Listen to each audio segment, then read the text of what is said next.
ये बात कहा था कि जितनी भी बैकलॉग की सीटें हैं और सभी जोन को खोलना है। बैकलॉग की सीटें जिसमें 2200 सीटें आ रहा है। बैकलॉग में ये होता है मैम कि 3 साल के बाद वो सीट ख़त्म हो जाता है और अभी भी बहुत सारी सीट आ रहे हैं।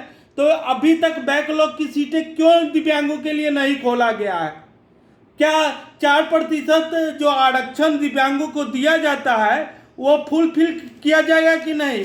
दूसरी बात यह है कि जब आयुक्त कार्यालय में 11 तारीख को 12 अप्रैल 2022 को मंजय कुमार जाते हैं और वो एक आवेदन देते हैं कि बैकलॉग की सीटों को खोल दिया जाए, तो गोयल सर के द्वारा ये कहा जाता है कि 2 दिनों में लेटर बन जाएगा।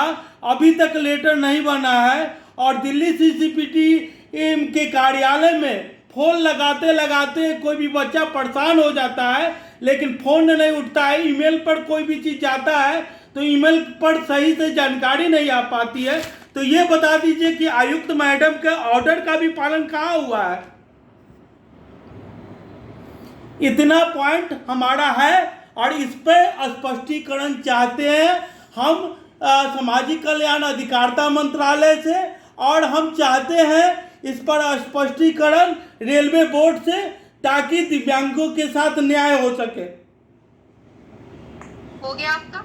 जी, तो पहले आप रेलवे बोर्ड से जवाब बताइए। एपीओ जी के सारे पॉइंट आंसर्स। मतलब जो हमारा नोटिफिकेशन था उसमें 184 हमें टोटल पीडब्ल्यूडी के लिए भरना था। उसमें से 46 पोस्टें वीआई के लिए रिजर्व करी गई थी। उसमें से 31 था लो विजन के लिए, 51 था ब्लाइंड कैंडिडेट्स के लिए। तो जो एप्लीकेंट्स ने डिसेबिलिटी में सब डिसेबिलिटी भरी थी वीआई और ब्लाइंड, हमने उसमें से लिया ब्लाइंड 15, लो विजन 31। इस बीच में रेलवे बोर्ड का लेटर आया है कि आपको एज पर मेरिट उन्हें कॉल करना है। मेरिट के बाद ही पता लगा कौन सा कैंडिडेट लाइन में फिट हो रहा है या लो विजन में फिट हो रहा है। इस ऑर्डर आने के बाद हमने लिस्ट को रिवाइज किया और 46 कैंडिडेट जो एज पर मेरिट थे, प्योरली वीआई कैंडिडेट्स, उन्हें एज पर मेरिट बुलाया। यहाँ पर सर 1 मिनट रोकना चाहेंगे। आपका ऑर्डर आया था 18/4/2019 को और आपने 23/4/2019 को बच्चा को डीवी मेडिकल के लिए बुला लिया। तो आपको नहीं बुलाना चाहिए ना? किसी बच्चा को आपने बुला लिया तो आपको नहीं बुलाना चाहिए उस बच्चे को। और उस बच्चे को ये भी कहा गया कि जाइए आपका ज्वाइनिंग लेटर आएगा। वो बच्चा इंतजार करते रह गया और भारत का तमाम दिव्यांग के साथ इस प्रकार का छल हुआ है। क्या ये शोभनीय है? देखिए, उसमें जो भी दिशा निर्देश है उसको पालन करते हुए हमने डॉक्यूमेंट वेरिफिकेशन के लिए रिवाइज करी है। उसके बाद 46 जो हमारे मेडिकल में फिट हुए हैं उसमें 31 ब्लाइंड फिट हुए हैं, 51 लो विजन वाले एज पर प्योरली मेरिट उन्हें पैनल किया गया है। इसमें कोई ऐसा बच्चा नहीं छूटा है जिसका मेरिट ज्यादा है, उसका एम्पैनलमेंट नहीं हुआ है। सभी का एम्पैनलमेंट एज पर मेरिट हुआ है। तो मैंने आपसे एक प्रश्न किया था कि अगर मेरिट में वो लड़के नहीं आ रहे थे तो उनके एडमिट कार्ड में क्यों नहीं लिखा हुआ था क्योंकि वो एक्स्ट्रा कैंडिडेट है? क्यों में लिखा हुआ स्टैंड बाई का? आप ये बातें फिजूल बातें कर रहे हैं। देखिए, ये गलत बात है। ये एडमिट कार्ड में क्या जो उन्होंने समझाया उसको आप समझने की कोशिश करिए। ये बात सही है कि पहले 2 अलग अलग लिस्टें थी जो कि नहीं होनी चाहिए। मैं मानती हूँ कि इनसे इस बात पे थोड़ी मिस्टेक हुई है, मगर बाद में जब इनको इंस्ट्रक्शंस मिले तो इन्होंने जोड़ा और मेरिट के हिसाब से ही लोगों को दिया गया है। जी मैडम। और अच्छा, इनका एक और पॉइंट था, वो बैकलॉग वैकेंसी का जरा बताएं।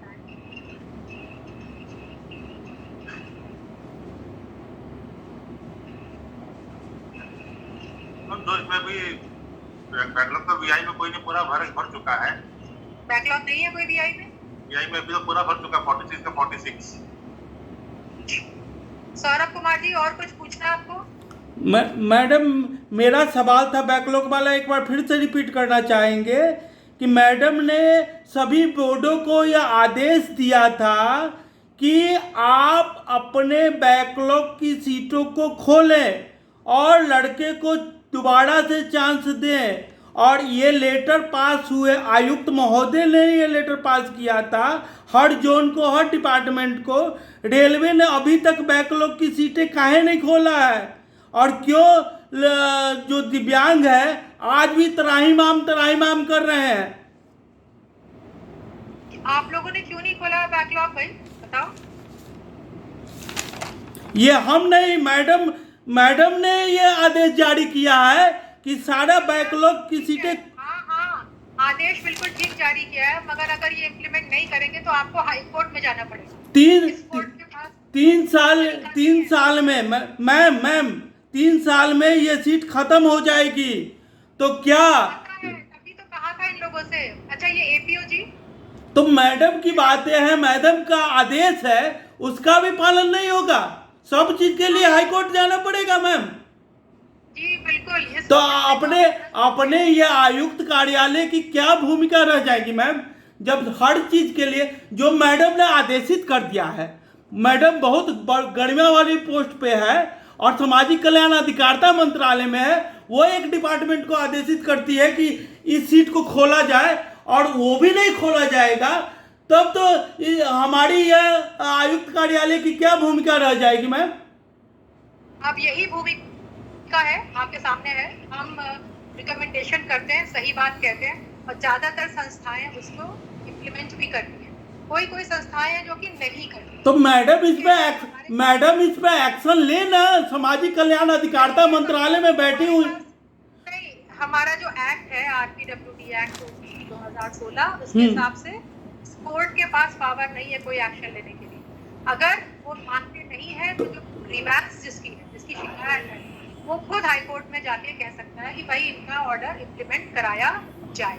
ये है। तो दिव्यांग तो कोर्ट के चक्कर काटते काटते परेशान हो जाएंगे। और समाज अगर इस कोर्ट की भूमिका भी हटा दीजिए, मैडम 1 मिनट हमको बोलने का चांस दीजिए। इस कोर्ट की भी भूमिका हटा दीजिए तो मैडम सामाजिक कल्याण अधिकारिता मंत्रालय भारत सरकार की सर्वोसर्वा है और वो जब रेलवे से एक बैकलॉग की सीट नहीं खुलवा सकती है, इसके लिए तो सौरभ कुमार ने कहा है, इसके लिए तो सारे दिव्यांगों का आग्रह था, उस पर मैडम ने एक्शन लिया। तो इस कोर्ट की भी भूमिका हटा दीजिए तो सामाजिक कल्याण अधिकारिता मंत्रालय की वो मैडम है और वो दिव्यांग के हित में एक बैकलॉग की सीट नहीं खुलवा सकता है, तो ये भारत का दिव्यांग का क्या भविष्य होगा मैडम? एपीओ साहब, आपको कुछ और कहना है? नहीं मैडम, हो चुका है। ये बैकलॉग जो हम लोग ने लिखा था, सारे ही जोन्स को लिखा था, कुछ हुआ उसका? चल हमें असेसमेंट में कैडर कंट्रोलिंग अथॉरिटी से मिलता है।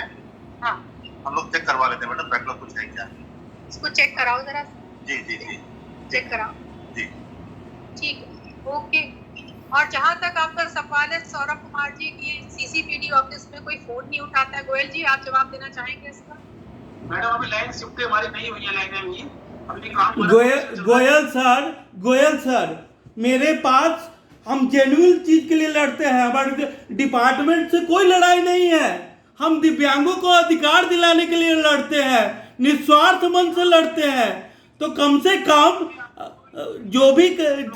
जो भी समस्या आता है उसका समाधान किया जाए। और ई गवर्नेंस की सरकार है और आप कहते हैं कि ई गवर्नेंस का ये ऑफिस है, तो बच्चे अभी कोरोना काल में तो दूर दूर से नहीं जा सकते हैं, तो ईमेल के माध्यम से आपको समस्या दिया जाता है। मैं 400 से 500 समस्या दिया हूँ, समाधान सिर्फ 10 का हुआ है। क्या इससे कल्याण हो जाएगा दिव्यांगों का? और जब नंबर दिया जाता है, 5 नंबर मेरे पास है, 5 नंबर रिसीव नहीं होता है, इसे मैं क्या मानूं? हमारा लड़ाई व्यक्तिगत नहीं है, हमारा लड़ाई क्योंकि आप मेरे डिपार्टमेंट के एक वरिष्ठ पोस्ट पे बैठे हुए हैं और भारत का दिव्यांग त्राहिमाम कर रहा है, इसलिए आपको फोन किया जाता है। और आपका कोई भी स्टाफ फोन उठाने से इनकार करता है? मैडम, हम तो चाहते हैं कि ये बात आयुक्त मैडम के पास भी जाए और कुछ न कुछ एक्शन हो। अगर मेरा डिपार्टमेंट इसी तरीके से निरस्त हो जाएगा तो राज्य का और देश का दिव्यांग कहाँ जाएगा, ये सोचने की बात है। बहुत पीड़ा के साथ करना पड़ रहा है। सौरभ कुमार जी, हाँ, आप पहले चुप होइए, तब तक कोई कुछ बात करेगा। और यहाँ कोई भाषणबाजी नहीं होगी, यहाँ भा- पे एक मुद्दा है जिसको भाषण मुझे देना नहीं है। अगर दिव्यांग का कल्याण हो जाए ना तो मुझे कुछ बोलने की जरूरत नहीं है, लेकिन कल्याण होता हुआ नहीं दिखता है मैडम। आप एक मिनट चुप हो जाइए, ये हियरिंग है, ये कोर्ट है, समझ गया? जो पॉइंट था है उसका जवाब दिया जा रहा है। तो मैडम ये आप इसके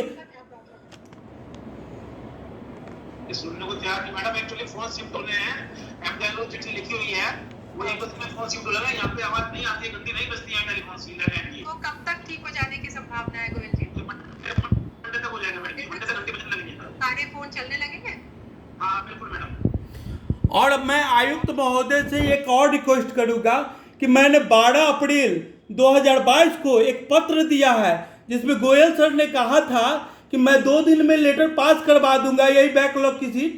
तो मेरे तरफ से एक संज्ञान भेजा जाए रेलवे को फिर से कि बैकलॉग की सीट कब खोल रहे हैं। एक बार फिर से संज्ञान दिया जाए। मुझे जहां जाना है वहां जाऊंगा, लेकिन मैडम भी अपने तरफ से अपनी भूमिका निभाए। My hearing is closed. Hearing is closed. Necessary order will be issued. Thank you. Thank you sir, thank you madam.